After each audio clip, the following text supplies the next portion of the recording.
হয় ট্ৰেইলাৰটো আপোনালোকে চালে চাই পেলাই আপোনালোকৰ এখন সাউথৰ চিনেমালৈ মনত পৰিছে বাৰু যাই কি নহওক আৰু এটা ট্ৰেইলাৰ আছে এইটো চাওক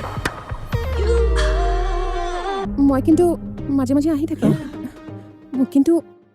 বজাব লাগিব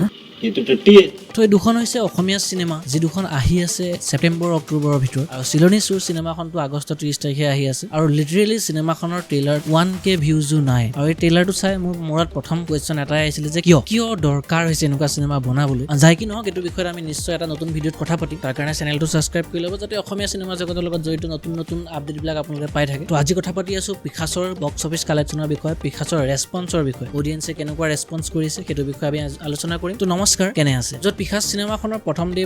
শ্ব' চোৱাৰ পিছত দৰ্শকৰ পৰা মই বহুত মিক্স ৰিভিউজ পাইছিলোঁ বহুতে ভাল পাইছিলে বহুতে বেয়া পাইছিলে অফক'ৰ্ছ ফাৰ্ষ্ট হাফ বহুত শ্ল' হৈছিলে সেইটো মই আপোনালোকক অলৰেডি চিনেমাৰ ৰিভিউ ভিডিঅ'টোত কৈছোঁ যদি চোৱা নাই চাই ল'ব পাৰিব তো য'ত চিনেমাখনৰ বহুত বেছি মিক্স ৰিভিউ আহিছিলে আৰু চিনেমাখনৰ ৰিলিজ কৰা স্ক্ৰীনৰ সংখ্যা বহুত কম আছিল আৰু য'ত বিদুৰ ভাই চিনেমাখনে এটা চিনেমা হলত 5টা 6টাকে শ্ব' পাইছিল তেনেকুৱা জেগাত পিখাছে মাত্ৰ এটা শ্ব'হে পাবলৈ সক্ষম হৈছিলে কিন্তু প্ৰথম বক্স অফিচ কালেকশ্যনৰ বিষয়ে যদি মই আপোনালোকক 4,21,000 টকাৰ বক্স অফিচ কালেকশ্যন কৰিছিলে চিনেমাখনে আৰু চিনেমাখনৰ বাজেট অফিচিয়েলি পোৱা হোৱা নাই যদিও খুব সম্ভৱ 30ৰ পৰা 50 লাখৰ ভিতৰত চিনেমাখনৰ বাজেট হ'ব আৰু second day box office collection চিনেমাখনে গ্ৰোথ কৰিলে ছেকেণ্ড ডে শনিবাৰ আছিলে আৰু শনিবাৰে চিনেমাখনে 5,07,000 টকাৰ বক্স অফিচ কালেকশ্যন কৰিলে আৰু মই যিমান দূৰ ভাবি আছিলো দেওবাৰে বক্স অফিচ কালেকশ্যন নিশ্চয় 6-7 লাখ টকা হ'ব খুব বেছি টোটেল কালেকশ্যন 3 দিনৰ 15 লাখ হ'ব কিন্তু আচৰিতভাৱে মই বহুত বেছি আচৰিত হৈ গ'লো যেতিয়া বক্স অফিচ কালেকশ্যন গম পালো যে ছানডে 11,63,000 টকা কালেকশ্যন কৰিলে মানে প্ৰথম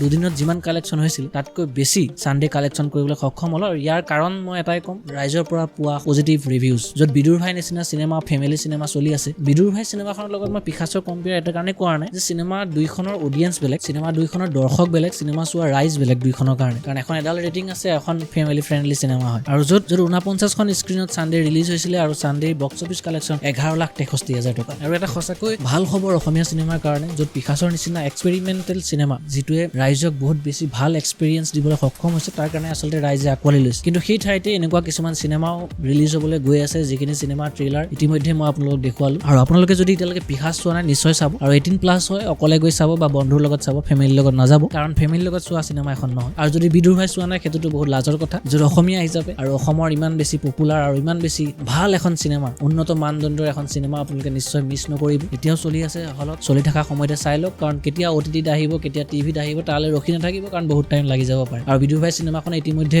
6 কোটি ঘৰ পাৰ কৰিছে নিশ্চয় অতি সোনকালে 7-8 কোটি হ'ব আৰু মই আশা কৰিছো মই বিশ্বাস ৰাখিছো ৰত্নাকৰৰ ৰেকৰ্ড বিদুৰ ভাই নিশ্চয় ভাঙিব লাগে আৰু আপোনালোকে যদি তেনেকুৱা বিচাৰে তেতিয়াহ'লে ছবিগৃহত ছবিখন এবাৰ নিশ্চয় চাওক পিখাছখন কেনেকুৱা লাগিলে সেইটো বিষয়ে কমেণ্ট কৰি জনাব আৰু লগতে চেনেলটো ছাবস্ক্ৰাইব কৰি ল'ব যাতে অসমীয়া চিনেমা জগতৰ লগত জড়িত নতুন আপডেটবিলাক চাই থাকিব পাৰে আজিৰ ভিডিঅ'টো ইমানতে সমাপ্ত কৰিছো লগ পাম এটা নতুন ভিডিঅ'ত তেতিয়ালৈকে চাই থাকক ছেটাৰডে নাইট বাই